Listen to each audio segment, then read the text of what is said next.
안녕하세요, 정선생입니다. 아이톡시의 신작 모바일 게임 에곤 임페르나 벨룸이 12일 정식 출시하여 게임 플레이 리뷰를 준비해봤습니다.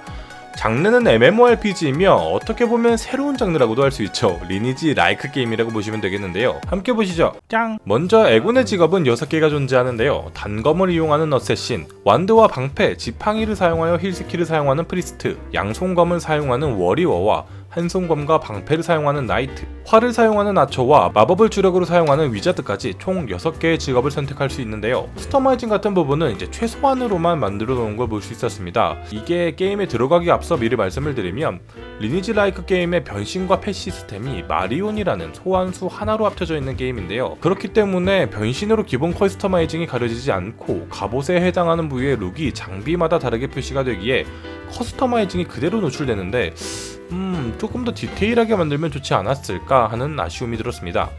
짱! 스토리의 경우는 조금 당황스럽긴 했는데요. 모바일 게임이 스토리를 많이 따지지는 않는다고는 하는데 보시면 캐릭터 생성 후에 바로 초보자 마을로 보이는 곳으로 이동이 되며 바로 튜토리얼이 시작이 되는데요. 보통 이렇게 컷신을 통해서 간략한 스토리라도 보여주면서 게임이 진행되게 되는데 뭐 어떻게 보면 유저들의 스킵을 예상한 걸까요? 바로 게임이 진행되는 걸 확인할 수 있었습니다. 그래픽은 사실 최신 게임치고는 조금 부족한 모습을 보여주고는 있지만 도트류와 이제 클래식한 그래픽의 게임들도 출시가 되고 있기에 자동 사냥이 주인 게임에서는 뭐 이 정도면 깔끔하네 라고 느끼시는 분들도 있을 법한 그래픽으로 보시면 될 것 같습니다.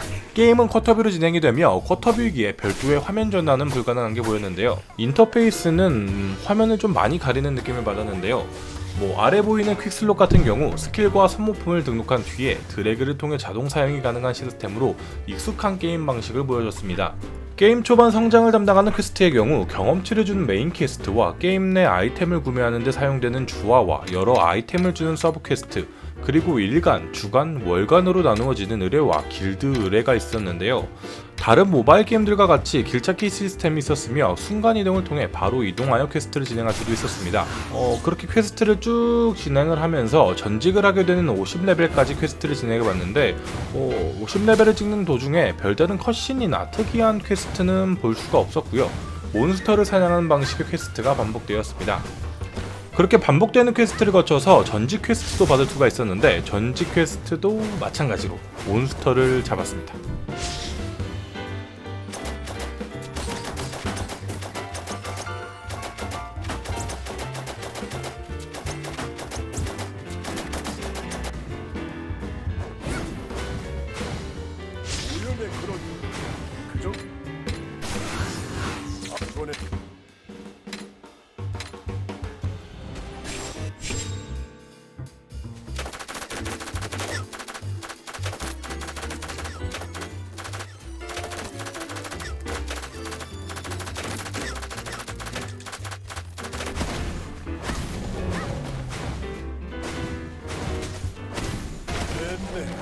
짱!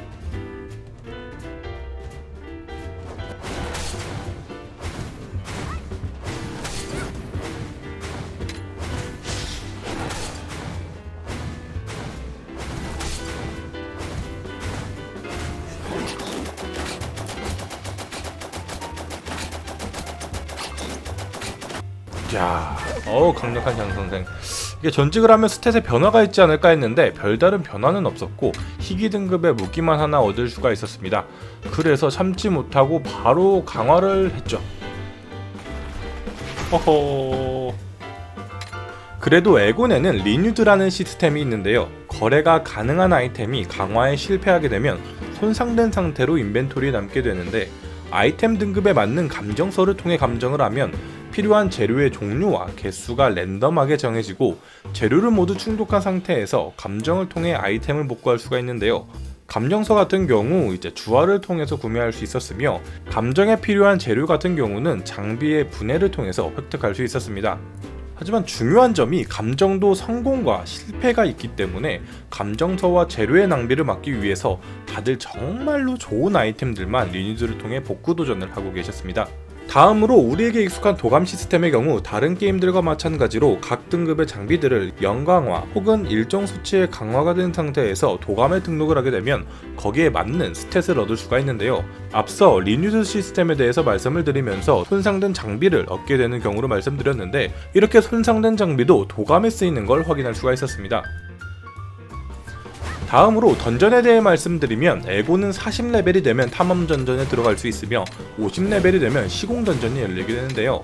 시공 던전의 경우 골드로 판매가 가능하여 스킬북을 구매하거나 상점을 이용하는데 유용한 골드 샤드를 드랍하며 몬스터가 드랍하는 골드도 필드보다 많이 주는 절망의 숲이 있습니다. 던전도 사실 리니지와 너무 유사하기는 한 모습이네요. 탐험 던전의 경우 위기의 방어선, 침략당한 신전, 숨겨진 차원의 틈, 빼앗긴 성벽, 평소의 침입자 5개의 던전 종류가 있었는데 5개 모두 전투를 통한 던전 클리어를 요구하였으며 보스만 잡거나 잡몹과 보스를 잡거나 잡몹만 잡거나 조금씩 다른 모습은 보여주었습니다. 이제 상점을 살펴보면 시작부터 이제 런칭 기념 패키지와 빛나는 장비 패키지를 판매하는 걸 확인할 수 있었습니다.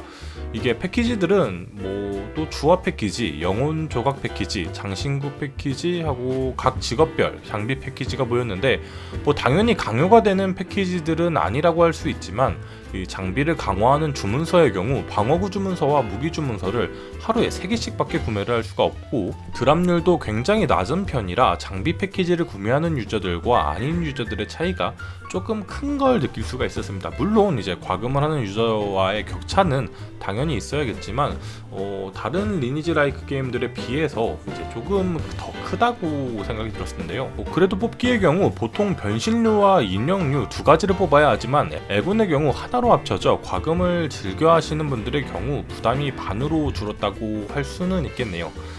그래도 확률이 낮은 건 매한가지기에 적당히 지르시길 바랍니다. 마리온의 경우 50레벨까지 육성을 하면 인게임 재화인 골드를 통해 하루 4번의 소환도 가능하였습니다.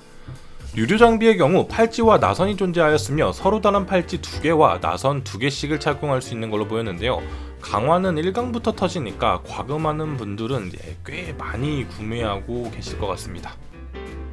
사실 리니지 M이 처음 나오고 플레이를 하면서 자동 사냥이 주는 그 다마고찌의 재미랄까?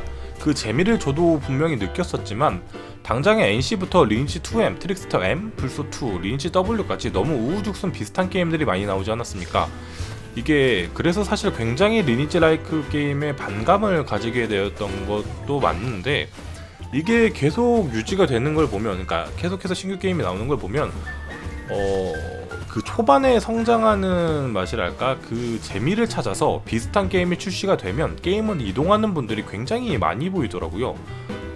그래서 리니지 라이크 게임들이 계속해서 나오고 있겠구나라고 이제 생각을 하는데, 다른 말로 하면 욕하는 사람들도 많지만 원하는 사람들도 아직은 어느 정도 있구나라는 것 같더라고요.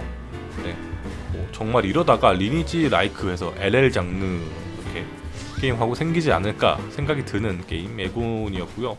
좀 전에 말씀드렸다시피 자동사냥의 게임을 좋아하시는 분들은 새로운 게임 나왔으니까 한 번쯤 즐겨보시는 것도 나쁘지 않을 것 같습니다.